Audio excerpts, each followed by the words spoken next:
Save the children. Children are born with a pure mind in a state of innocence, born into a world of sin, negativity, and hostility. Children are naturally very perceptive. They read life as they see through their eyes and absorb information like a sponge. When we expose things to our children, it's like programming a computer.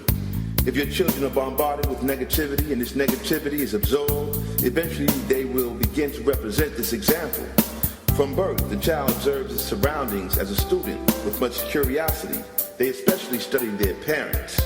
They look up to you and desire to emulate your every move.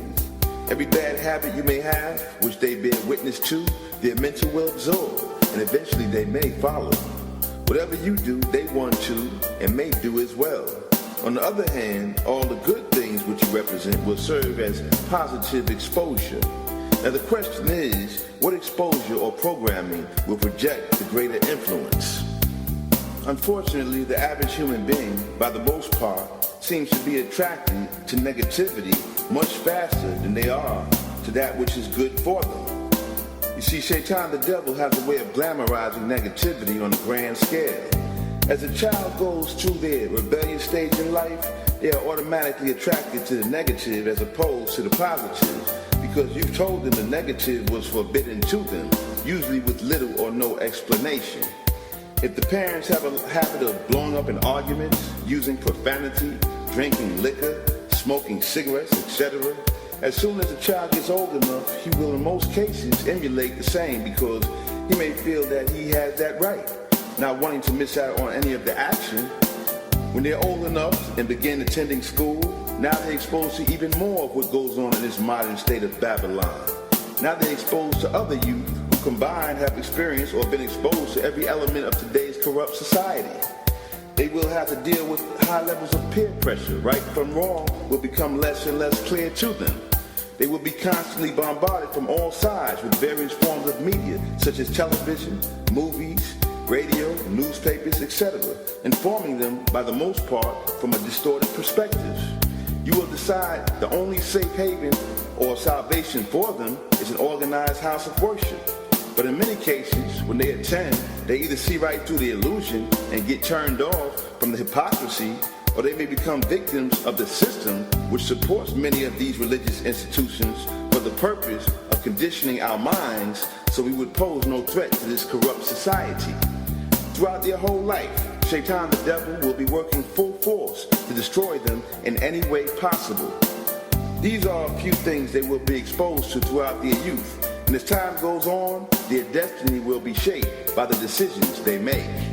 They can join in and become a part of this illusion of massive confusion, or they can truly study the situation which surrounds them and work to bring forth positive change. They will either be part of the problem or part of the solution. It's very rare that one will assume the responsibility of being part of the solution without proper guidance and a support system. This is where we, the adults, come in. For in universal truth, all is connected. We can't expect our youth to become tomorrow's leaders if we're not going to be there for them, offering opportunity and showing our support. We must also work to put ourselves in a position where we can be a positive example, role model, serving as inspiration for them to look up to and to emulate. In case you haven't noticed, my brothers and sisters, we are losing our youth. We are losing them because we have failed to give them the things they really need. Yes, a child needs food, clothing, shelter, and to all who assume the responsibility of providing these things for their immediate family and even to the extended, this is all good. But what our youth need most of all is the example of strong representation and leadership on a righteous level. We've lost their respect because although we're quick to tell them what they should be doing, our example as adults has been pretty weak. Try to imagine looking through the eyes of today's youth. You will see many adults running around all stressed out, struggling to survive. You see very little unity amongst the adults, and most are just about looking out for self or their immediate household. You see adults going to their prospective houses of worship just to come home and ignore the problems or crises which exist within our community. It is very seldom that you see them take a stand for the cause of making things better overall. You see the adults fearing the youth, setting up barriers between themselves and the youth, viewing them as an enemy out of control. They blame the youth for most of the problems, including violence and crime, which take place within our community. Unfortunately, it's very seldom they see the adults taking a strong positive stand for anything. All they see is the fear and weak representation of a bunch of mental slaves who live to serve the interests of those outside of our community, and then we have the nerve to tell the youth that they should do the same. The youth don't want to hear anything you have to say unless you're running things, for man knows not by being told, he must be shown the way. As individual units, our adults are but slaves on another man's plantation. With the united front comes power, and with power comes authority, leading to respect. It doesn't take all of us to get together to do anything, just a few serious brothers and sisters committed to a divine cause for the establishment of independence from this corrupt society.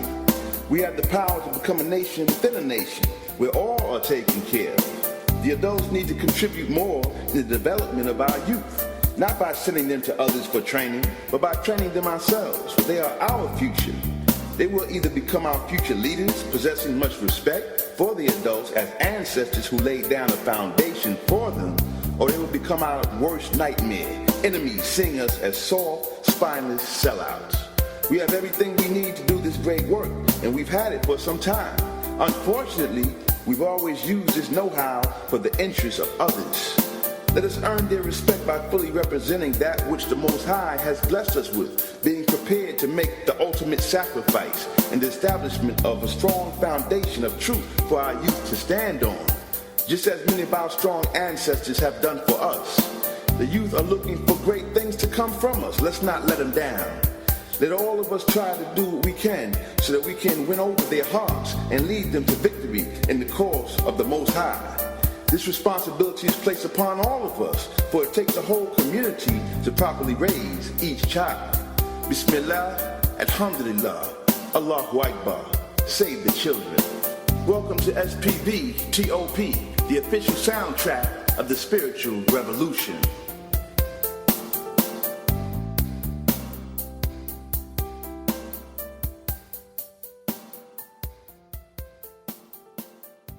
Assalamu alaikum, brother. Assalamu alaikum salam. Alhamdulillah. You that cat they call Super Nas? Yes. Yeah, all right. So you came to teach us something today? Yes, I can. I heard you going to drop something on the fall of man. Yeah. So tell us about the fall of man. Original man was created in the image and the likeness of the Most High. His practice of submitting to the will of the Most High was clearly a natural way of life, living life embodiment the universal laws of nature for the pleasure of the Most High, Allah subhanahu wa ta'ala. He gave man dominion of all other creatures of the earth and all the necessary ingredients to live a life of complete paradise. Alhamdulillah. Oh, you a deep dude, man. How old are you? 4. You only 4? Yeah. In which school you go to? You go to be 5. And I heard you go to SPV University. Is that true? Yeah. Wow, that's beautiful, man. Allahu Akbar. Super Nas. All right.